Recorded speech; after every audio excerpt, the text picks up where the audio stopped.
Hi there guys and welcome to another Palace preview. This is for our game away at Manchester United on Saturday at 3 o'clock. A first game back from the international break, a fantastic international break for England, as I mentioned in my Palace Daily yesterday.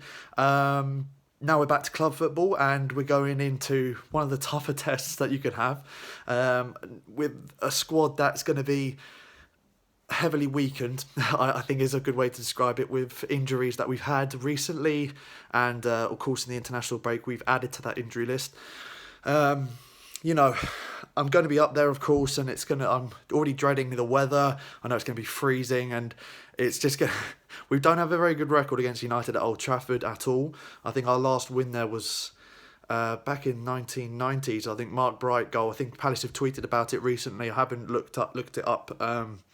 When our last win there was in the league, but in the Premier League, that is, well, I don't think we've won there, and we don't have a very good record, like I said, and we're going in there with a squad that is heavily weakened because of injuries.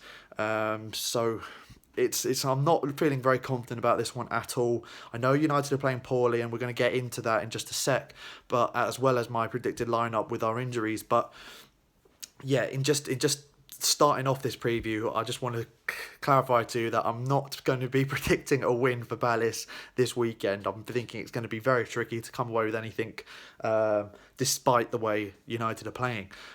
So talking on United, let's just start things off by mentioning them and how I feel they've done this season. I think they've been poor. I think that teams like us should be looking to try and get at United and get at teams, or teams like us should be trying to get at them, because they're there for the taking at times.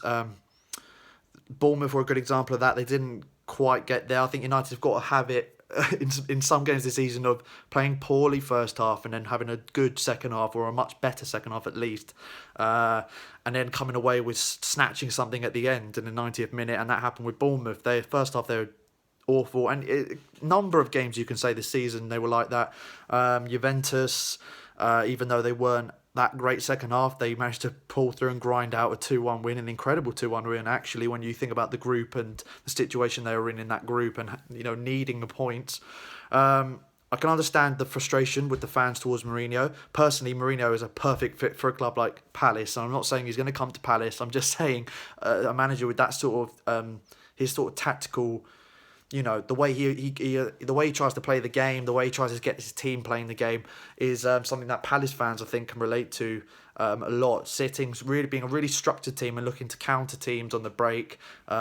Maybe a bit more pressing is needed, and I think that's one of the key things that United fans, I'm sure you can, if any United fans are watching this, you can clarify, say or correct me if I'm wrong, but one of the main things that have been disappointing United fans is the fact that the energy, the passion is just not there from the players. It's like they're set up in banks of four, or a 4-2-3-1 formation, set up in their banks, and they're just sitting camped in their half and letting teams have the ball. And when they go 1-0 down, they're still letting them have the ball and not showing any sort of energy, passion, like you see with Liverpool and Man City. As soon as they don't have the ball, it's all about how quickly they can get it back, and there's no sign of that from United, which gives teams like Palace a lot more confidence when playing Man United, because it shows that there's a way you can get at them.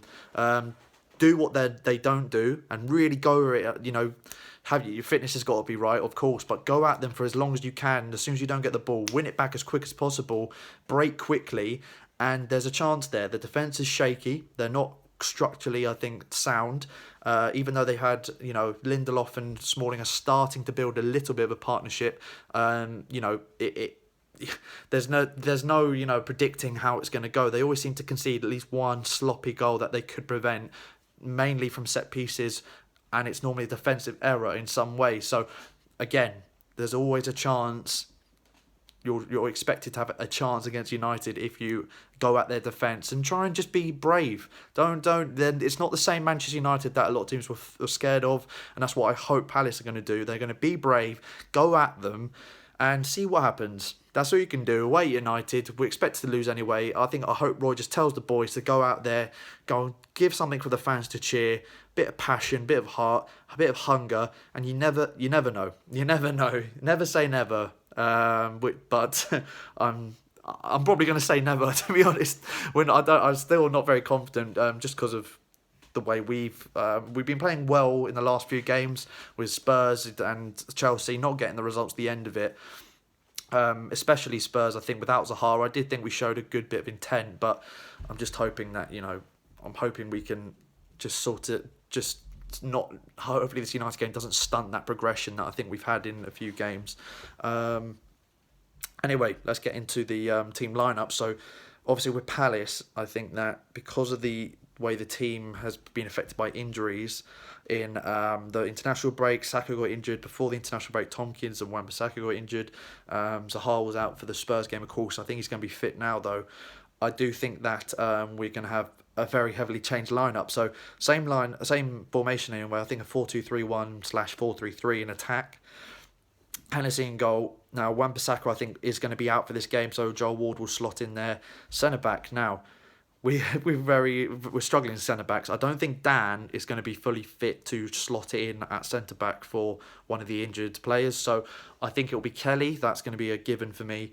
And alongside him, I think Cheick Kouyaté is going to drop into defence. He has done that at West Ham, and I have heard from West Ham fans that he's been quite good at centre-back. When he was at West Ham, he played better in a back three, one of those centre-back roles for them than midfield, in their opinion.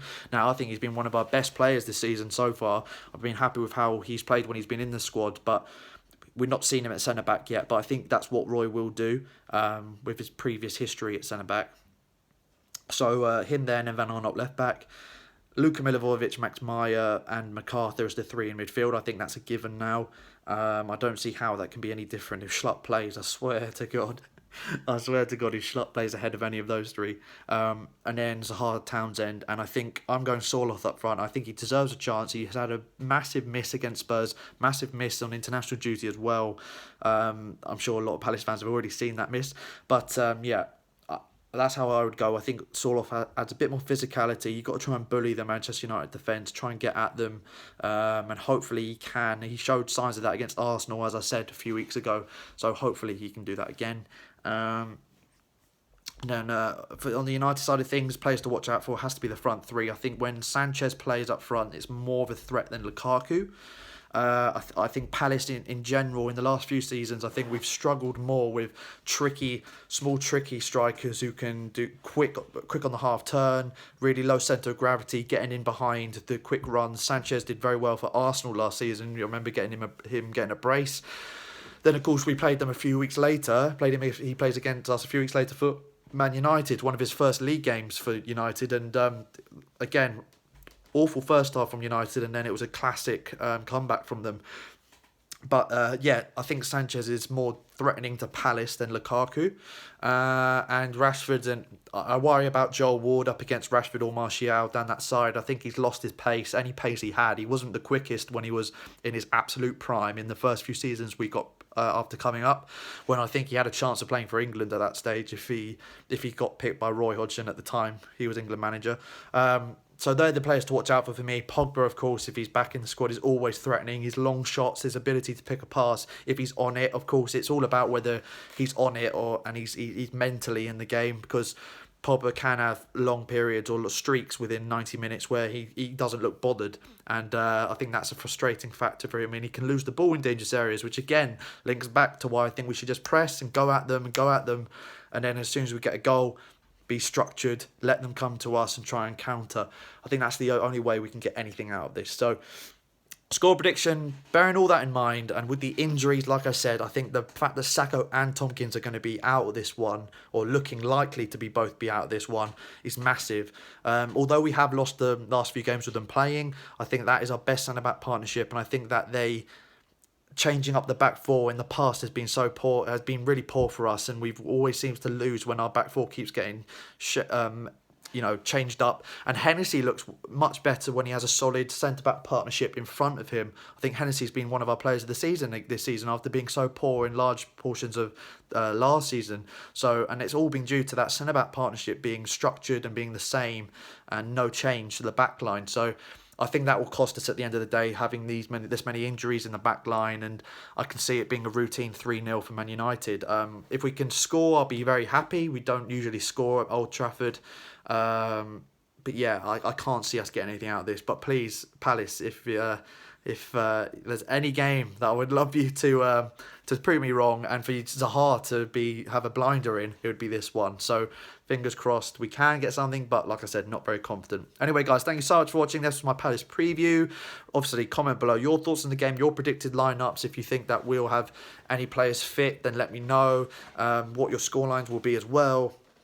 And yeah, I really am actually dreading this. I really hope it's not going to be a cricket score. Like I said, not very good record at Old Trafford, but hey ho, let's get behind the boys and try and make it a fun away day going into, well, next week it will be into coming up to the start of the Christmas period, and very important time for us. So fingers crossed. Like, share, subscribe, guys.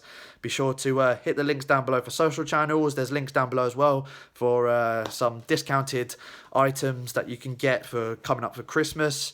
And yeah, let me know your thoughts. Thank you.